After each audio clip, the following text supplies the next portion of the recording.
Market లో invest చేసి మీ డబ్బులు డబుల్ చేసుకోవాలనుకుంటున్నారా? సుందరరామిరెడ్డి గారి లైవ్ సెమినార్ కి అటెండ్ అవ్వండి. నమస్తే, welcome back to Suman TV. నేను మీ సంజయ్. పహల్గామ్ ఇన్సిడెంట్ జరిగి 10 రోజులు కావస్తున్నా సరే 2 రోజుల క్రితం నిన్న జరిగిన కళ్ళ ముందు జరిగినట్టే అనిపిస్తోంది. అసలు అంత వినాశనం సృష్టించిన పాక్ పై యుద్ధం ప్రకటించడానికి భారత్ అనేది చాలా సిద్ధంగా ఉంది. యుద్ధం ఈ రోజు రేపా అనే సందిగ్ధంలో ఉన్నప్పుడు అసలు యుద్ధం జరిగితే భారత్లో ఎక్కడ డ్యామేజ్ అయ్యే అవకాశం ఎక్కువ ఉందంటారు? అండ్ అంతేకాకుండా ఒకవేళ యుద్ధం ప్రారంభమైతే మన భారత్కి ఎలాంటి నష్టాలు చేకూరుతాయి, పాక్కి ఎలాంటి నష్టాలు చేకూరుతాయి అనే విషయాలపై చర్చించడానికి ఈరోజు మనతో పాటు ఉన్నారు తెలంగాణ హైకోర్టు అడ్వకేట్ వెంకట్ శెట్టి గారు. మరి సార్తో మాట్లాడి కొన్ని విషయాలు తెలుసుకుందాం. నమస్తే సార్. నమస్తే సార్. పాక్ పై యుద్ధం ఈ రోజా రేపా అనే సస్పెన్స్ లో ఉంది. ఒకవేళ యుద్ధం మొదలవ్వకుంటే శాంతి భద్రతల కోసం సంథింగ్ ఏదైనా చర్చలు జరిగి యుద్ధం జరగకుంటే ఓకే. ఒకవేళ యుద్ధం జరిగితే విజయం అనేది భారత్కి కైవసం అవుతుందని మనకి పూర్తి నమ్మకం ఉంది. కానీ డ్యామేజ్ అనేది ఇరు వర్గాలకి జరుగుతుంటాయి. అసలు యుద్ధం జరిగితే, యుద్ధం మొదలైతే భారత్కి ఎలాంటి నష్టాలు వాటిల్లే అవకాశం ఉందంటారు? అసలు భారత్లో ఏ ప్రదేశాల్లో రెడ్ అలర్ట్ విధించే అవకాశం ఉందంటారు? ఏదైతే first of all red alert అనేది ఎక్కడైతే మేజర్ జోన్స్ అండ్ అదే కాకుండా ఎక్కడైతే మెయిన్ ఏరియాస్ ఉంటాయో, మెయిన్ సెంటర్స్. బికాజ్ ఎందుకు అని అంటే ఇప్పుడు మన ప్రెసెంట్ తెలంగాణలో చూసుకుంటే హైదరాబాద్ అనేది తెలంగాణ, ఆంధ్రాలో ఇదే మేజర్. సో ఏదైతే ఇట్లాంటి క్రౌడ్ ఉన్న ఏరియాస్ అండ్ క్రౌడ్ ఉన్న ప్లేసెస్ వాళ్ళు చూసుకొని టార్గెట్ చేసుకుంటారు అనమాట. నార్మల్ గా చూసుకుంటే మనం నార్మల్ గా చాలా మంది ఏమనుకుంటారంటే యుద్ధం అనగానే బార్డర్స్ లోనే జరుగుతాయేమో, అండ్ అదే కాకుండా ఎక్కడైతే జమ్మూ కాశ్మీర్ లో పైల్గామ్ ఏరియాస్ లో కానీ లేదైతే ఆ నియర్ బై ఏరియాస్ లో అయితే ఏమో, ఏదైతే మన అనుభవం గురించి మాట్లాడుకున్నా అక్కడే వేస్తారేమో అనుకుంటారు చాలా మంది. బట్ అది చాలా రాంగ్ అనమాట. వాళ్ళు టార్గెట్ చేసేది మెయిన్ ఏరియాస్ ని. ఎక్కడైతే రెడ్ అలర్ట్, ఇప్పుడు ఏదైతే గవర్నమెంట్ గానీ ఒక రెడ్ అలర్ట్ ప్లేసెస్ కూడా రిలీజ్ చేయడం జరిగింది. అందులో హైదరాబాద్ కూడా ఉండడం జరిగింది. అండ్ అదే కాకుండా ఢిల్లీ, బొంబాయి, కలకత్తా అండ్ ఇట్లాంటి ఏరియాస్ అన్ని కూడా మేజర్ సిటీస్ లాగా కన్సిడర్ చేసి ఇట్లాంటి ఏరియాస్ లో అనుభవం వేసే ఛాన్సెస్ ఉన్నాయి అని చెప్పి మనకి రెడ్ అలర్ట్ కూడా ఇవ్వడం జరిగింది.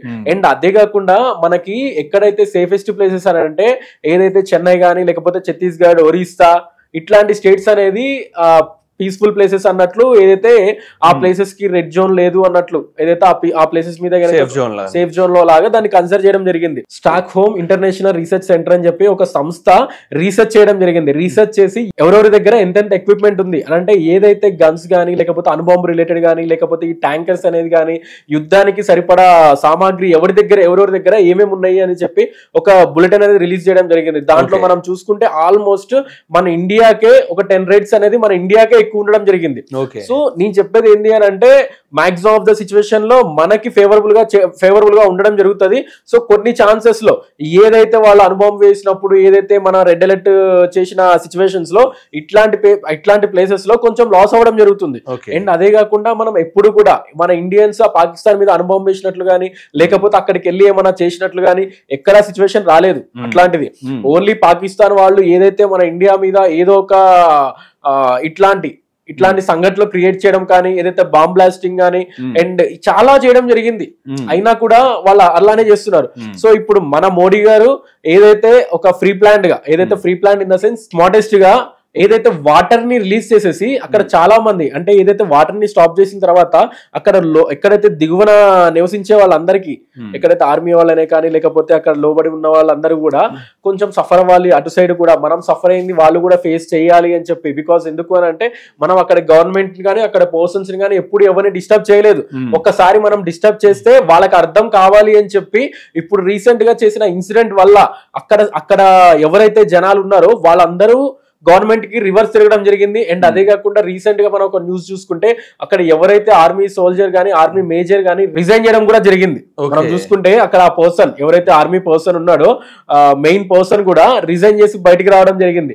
సో అండ్ అదే కాకుండా అబ్స్కాండింగ్ లో ఉండడంలో కూడా ఒక న్యూస్ అనేది వచ్చింది. ఏదైతే మనం ఎక్విప్మెంట్స్ మ్యాటర్ కూడా వచ్చుకుంటే లిస్ట్ కూడా బయటికి ఇవ్వడం జరిగింది.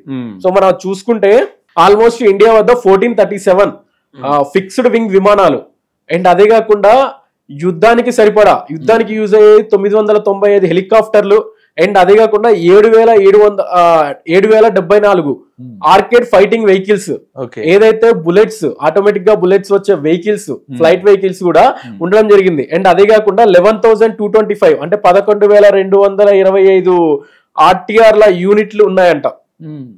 అండ్ అదే కాకుండా క్లియర్ గా మెన్షన్ చేయడం జరిగింది ఏంది అని అంటే ల్యాండ్ బేస్డ్ న్యూక్లియర్ మిసైల్స్ కూడా మన దేశంలో ఎక్కువగా ఉన్నాయి. పాకిస్తాన్ వాళ్ళకంటే ఎక్కువగా మన దగ్గర ల్యాండ్ బేస్డ్ న్యూక్లియర్స్ కూడా మన దగ్గర ఉన్నాయంట. అండ్ పాకిస్తాన్ ని చూసుకుంటే ఆల్మోస్ట్ 6.6 lakhs సైనిక సిబ్బంది చూసుకుంటే 6.6 lakhs సైనిక సిబ్బంది ఉన్నారు. మన దగ్గర 14.75 lakhs మెంబర్స్ ఉన్నారు. ఎవరైతే సోల్జర్స్ గానీ లేకపోతే అందుట్లోనే ఇంటెలిజెన్స్ డిపార్ట్మెంట్స్ ఎవరైతే ఉన్నారో పారామిలిటరీ పోలీసులు అంటారు కదా, వాళ్ళు కూడా 16.6 మెంబర్స్ ఉన్నారు. 60% మనకే ఎక్కువ ఉన్నారు. అంటే 14.75 lakhs military persons, paramilitary 16.75 lakhs. ఇక్కడ ఓన్లీ 6.6 lakhs ఓన్లీ అక్కడ ఉన్న మిలిటరీయే. అంటే మన భారతదేశంలో ఉన్న ఆర్మీ మెంబర్స్ లో చూసుకుంటే వాళ్ళ దాంట్లో కనీసం చాలా తక్కువ మెంబర్స్ ఉన్నారు. అంటే ఈవెన్ మెయిన్ సోల్జర్స్, ఎవరైతే మెయిన్ ఆర్మీ పర్సన్స్ ఉన్నారో వాళ్ళ దాంట్లో సగానికి కూడా లేరు ఇల్లు. మన దాంట్లో 14 lakhs ఉంటే వాళ్ళ దాంట్లో 6.6 lakhs, అంటే చాలా తక్కువ మంది ఉన్నారు. అండ్ అదే కాకుండా 812 యుద్ధ విమానాలు. అండ్ మన దగ్గర యుద్ధ విమానాలు చూసుకుంటే ఆల్మోస్ట్ 1437, అంటే 1437 ఫిక్స్డ్ విమానాలు, 995 హెలికాప్టర్లు. కానీ వీళ్ళ దగ్గర ఓన్లీ 322 హెలికాప్టర్లు. అండ్ అదే కాకుండా 6137 ఏఎఫ్లు అండ్ 4619 ఆర్టిలరీ యూనిట్లు ఉన్నాయి. అంతే. అంటే మన దగ్గర ఉన్న ఎక్విప్మెంట్స్ గానీ, ఏదైతే యుద్ధానికి సరిపడా ఎక్విప్మెంట్స్ గానీ, లేకపోతే అణుబాంబులైనా కానీ, లేకపోతే పర్సన్స్ అయినా కానీ, ఎవరైతే ఆర్మీ వాళ్ళు ఉంటారు కదా, ఈ ఆర్మీ సోల్జర్స్ లో చాలా వాళ్ళ దగ్గర ఉన్నది చాలా తక్కువ మంది. సో ఇక్కడ ఏంది అని అంటే ఎవరైతే నార్మల్ పర్సన్స్ ఉంటారో, అంటే ఎవరైతే ఆ జిహాదీకి ఉంటారో ఆ లోపల పెట్టేసుకొని వాళ్ళ ఒక యూనిట్ గా డెవలప్ అయ్యి వాళ్ళ జంప్ అయ్యాలి అని చెప్పి టార్గెట్ పెట్టుకున్న వాళ్ళు ప్రైవేట్ పర్సన్స్ చాలా మంది ఉంటారు అక్కడ. అండ్ ఏదైతే మెయిన్ సోల్జర్స్ అనేది చాలా తక్కువ. అండ్ వీళ్ళు రిమైనింగ్ పర్సన్స్ కూడా ఎలా అంటే మన ఇండియాలోకి రావడం. సో ఇక్కడ అందుకే చెప్తారు నార్మల్ గా లీగల్ గా నువ్వు ఒక పర్సన్ ని రెంట్ కు తీసుకుంటున్నా, నీ దగ్గర రెంట్ కి ఉంటుండు అన్నా, అండ్ అదే కాకుండా నువ్వు ఒకవేళ ఎంప్లాయీగా నీ దగ్గర జాయిన్ చేయించుకోవాలి అన్నా కూడా నువ్వు ప్రాపర్ గా డీటెయిల్స్ లేకుండా జాయిన్ చేయించుకున్నా కానీ, ఆ ఎంప్లాయీ నీ దగ్గర జాయిన్ చేయించుకున్నా, లేకపోతే నువ్వేమైనా రూమ్ రెంట్కి ఇచ్చినా కూడా కంపల్సరీ ఓనర్ ని కూడా ఇట్లాంటి సిచ్యువేషన్స్ లో సఫర్ అవ్వాల్సి వస్తుంది. అండ్ సార్ ఇక్కడ యుద్ధం జరిగితే ఇరు వర్గాలకి కూడా నష్టం జరిగే అవకాశం ఉంది. అయితే విజయం అనేది ముమ్మాటికి భారత్కే దక్కే అవకాశం కనిపిస్తుంది. కానీ మీరు అన్నట్టుగా అక్కడ మిలిటరీ పర్సన్స్ తో పోల్చుకుంటే ఎక్కువగా ఉగ్రవాదులు ఎక్కువ ఉన్నారని మీరు అంటూ ఉన్నారు బార్డర్ లో. కానీ అదే ఉగ్రవాదులు మన భారత్ లో కూడా ఉన్నారు. స్లీపర్ సెల్స్ రూపంలో కానీ, లేకపోతే యాక్టివ్ సెల్స్ రూపంలో కానీ, సంథింగ్ ప్రైమ్ ఏరియాస్ లో కొంతమంది ఉండే అవకాశం ఉంది అంటున్నారు. అసలు బార్డర్ దాటి వాళ్ళు లోపలికి వచ్చే అవకాశం ఏంటంటారు మార్గం అసలు లోపల రావడానికి? సార్ ఇక్కడ ఏంది అని అంటే మన హైదరాబాద్ లో చూసుకుంటే రీసెంట్ గా రిలీజ్ చేసిన న్యూస్ చూసుకుంటే చాలా మంది ఇట్లా పాకిస్తాన్ నుంచి వచ్చి ఇక్కడ సెటిల్ అయిన వాళ్ళు ఉన్నారు. సో వాళ్ళందరినీ తిరిగి పంపించేస్తున్నాం. అండ్ ఢిల్లీలో గానీ, కాశ్మీర్ లో గానీ, అటు సైడ్ ఉన్న వాళ్ళందరినీ కూడా, ఎక్కడైతే శ్రీనగర్ లో గానీ అక్కడ ఉన్న వాళ్ళందరినీ కూడా మేము తిరిగి పాకిస్తాన్ కి పంపించేస్తున్నాం అని చెప్పి ఒక న్యూస్ కూడా వచ్చింది. వీళ్ళు ఏంది అని అంటే ఒక ఫేక్ గా ఇండియాలోకి రావడం, ఇక్కడ దిగడం. అండ్ అదే కాకుండా వీళ్ళకి ఎవరైతే సపోర్ట్ చేస్తుర్రో, వీళ్ళు ఇక్కడ ఫేక్ గా ఇడికి వచ్చిన తర్వాత ఇక్కడ ఎవరో ఒకరు సపోర్ట్ చేయబట్టే కదా వాళ్ళు ఇడికి వచ్చేది.